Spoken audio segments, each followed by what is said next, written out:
we were sitting around the kitchen table when I was a little boy, like probably like, I don't know, 6 years old. And I told him I want to be an NHL player.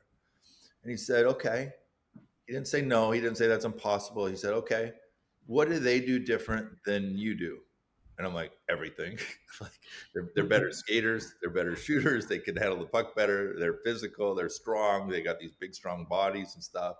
And he planted this seed in me and he said, okay, so like what are some things that you think that you could do, that you could be in control of, that you think over the next 15 years would give you a chance to make the NHL if you did them every day?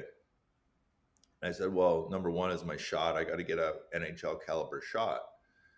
So he said, okay, what are you going to do about it? And I said, well, if I shot 100 pucks a day in my backyard into my net, that'd be 36,000. I didn't know this at the time, but like it's 36,000 something pucks a year.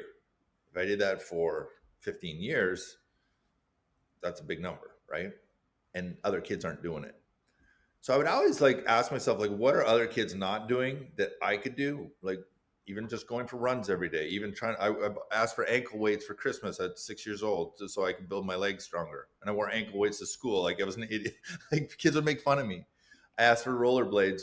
Rollerblades were like never invented. Like I saw one guy do this one man show.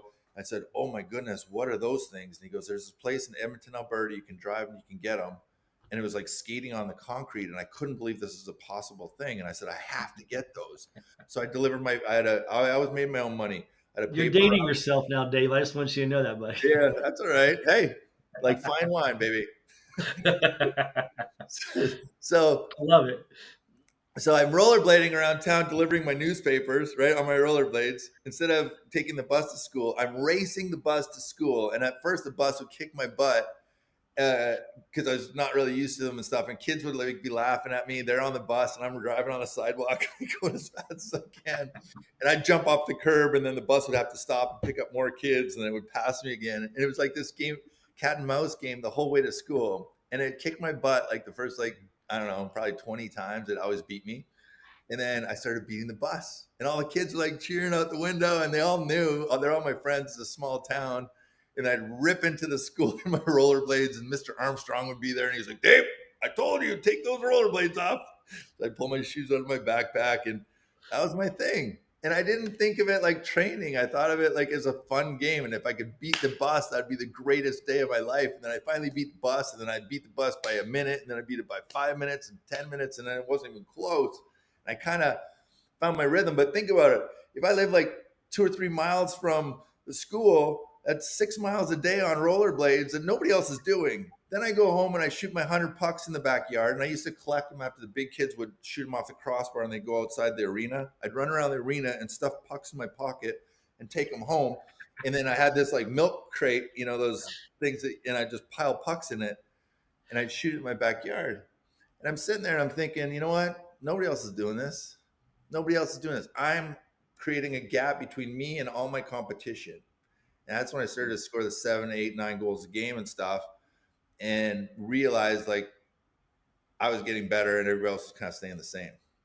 Yeah. So to the listeners out there, and this is what I talk to my coaching clients about, is like, what's your 100 shots a day?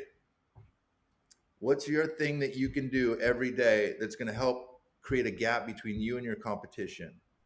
They're not willing to pay the price. They're not most people. It's strange to me. Okay. That's why I love like your show and these things. It's like, I want successful people around me. I want to pick their brain and get the recipe on how the heck did you do it?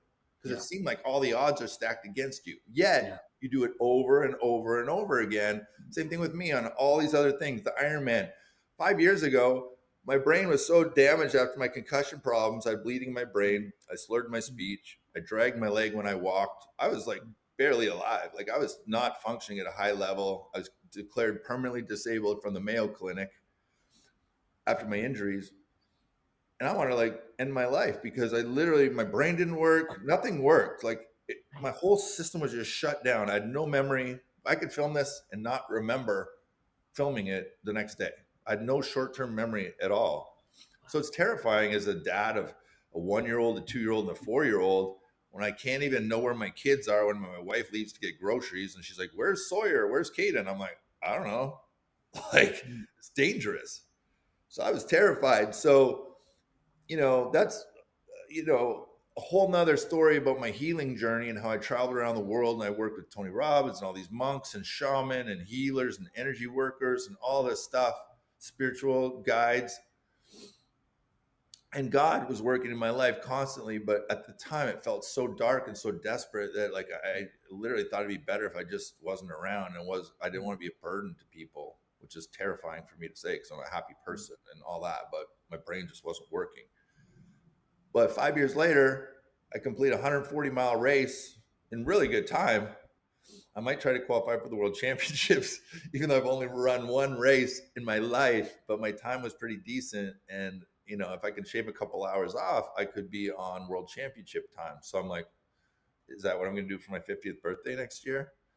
Like, I like to do crazy stuff and to push my brain and my body beyond anything that seems remotely possible.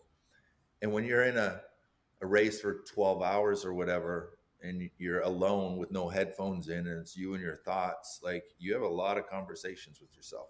Yeah. I highly recommend if you've never done like an endurance race of any kind, it could be a 5K, 10K, marathon, triathlon, sprint, whatever, Ironman, full Ironman, which is what I did.